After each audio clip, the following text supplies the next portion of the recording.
Bangers or clangers, can Max and Red Bull really win all the remaining races? It's finally back. After what seemed like an eternity, racing returns at the House of Orange itself, the Netherlands, and anyone who's watched the race in the last couple of years pretty much expects Red Bull to win. Boring as it is, respect to the colourful cows who are realistically being talked of as possibly winning every single race this season. They have reached the halfway point unbeaten, but surely they won't win it all, will they?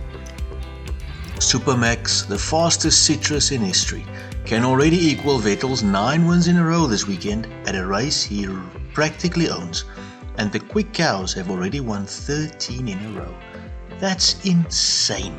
Max is pretty confident as well, being quoted as saying, and I quote, "It looks like the weather could be temperamental there, but I don't mind either way, wet or dry. We'll do our best and make sure we score maximum points."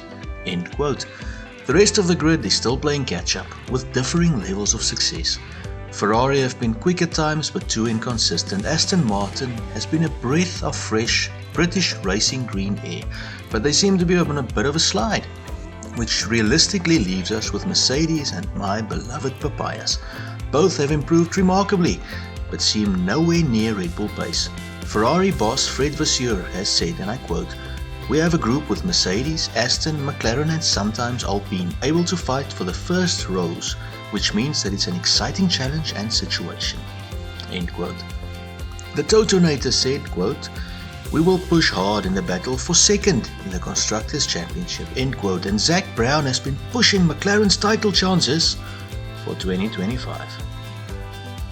So that means they're probably sandbagging, or the rest of the grid may very well have given up on chasing Red Bull and have decided to focus on next season. The circumstantial evidence seems to be pointing at the absolutely unthinkable, that with their remarkable pace and seemingly unbreakable chassis and unbreakable engine, Red Bull may very well win every race this season. Where is Tony Stark when you need him? Sergio Perez on why being Red Bull number 2 sucks.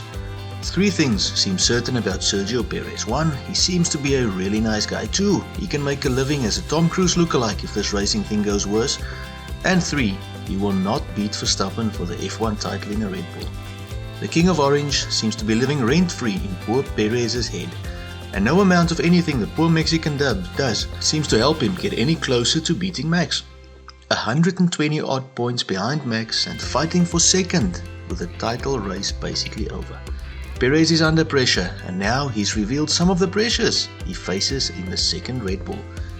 And I'm quoting an article on planetf1.com. "It's very difficult to have Max as a teammate. You have to perform to the maximum. It puts you under a lot of pressure. It's not easy to deal with someone who always performs and gets everything out of the car. It's an important quality, and that's why I learn a lot."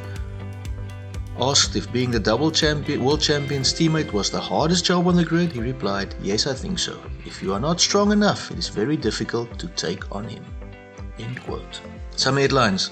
Sainz contract update. Ferrari main peanut Fred Vasseur has been quoted that Sainz contract will be finalized before the end of the season. That should be good news to the fans of the Scuderia, with Sainz being linked to a switch to Sauber before the current Alfa Romeo team becomes Audi. Alpine partner with Reddit.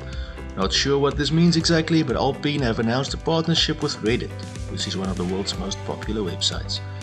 Stroll may leave Formula 1 for tennis. Okay, yes, strange one this, but apparently Daddy's Cash, who has been getting his behind solidly kicked by teammate Alonso this season, may be considering leaving Formula 1 for professional tennis.